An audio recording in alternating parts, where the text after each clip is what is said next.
But let me ask you a quick question. I know based on what you just described, it's more than an ACL. But in the past, let's say before Starrcade 86, was it that there were a lot of guys working without ACLs or a lot of ACL tears before it was a diagnosed thing? And it's just the same as now, or is it just that it wasn't happening as frequently back then? No, it's 10 times more ACLs now. When I tore mine was the first time that I'd heard of it. No, I'm sorry, I tell a lie. It was Khrushchev, Darso was right before me, Crusher Khrushchev. His was February of 86. That's the first time that I had heard of the ACL. And when you think about it, there wasn't this insistence on either jumping off of high things or doing the balancing or the springboarding or the velocity that people are spinning to the floor at a blah, blah, blah. And an ACL injury was more of a football thing. The guys already, some of them didn't have an ACL from their football days. But it wasn't a major thing in wrestling. Like we've talked about Terry Gordy having two of them torn. And that was a freak thing. And that was right around this period of time. 86 was when he really started taping up those knees. Well, yeah, because as I told you, he told me, because I asked him, we were talking about knee problems. It was a simple thing. A guy had picked him up and give him an atomic drop. And when he planted his leg, it was straight and it, boom, snapped the ACL. And then a year or two later, overcompensating on the other leg, because he never had that one fixed, he ended up tearing the other one. That's when he dropped that weight.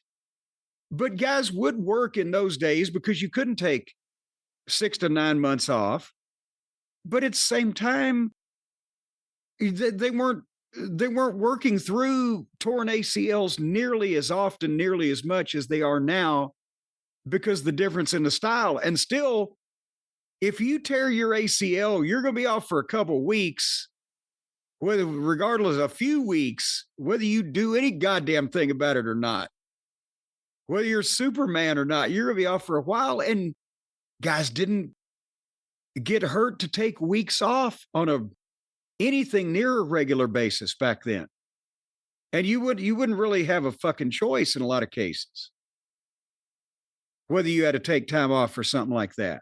So it's just, again, springboard, flying, leaping, landing in awkward positions, catching people with weight on your legs when you might not be braced exactly correctly.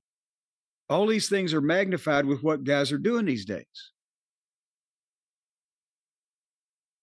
Well, this has been Injuries with Jim Cornette. We will now return. And I can tell you, if anybody wants to know, the worst thing that you can do to leave yourself open for a blown ACL is, and I'm not saying this is what she's got, but the ACL is, the sports medicine doctors told me 80%, 85% maybe of the ACL injuries happen when your leg is straight out and your foot is planted and you get clipped or land at an odd angle to where your leg goes sideways.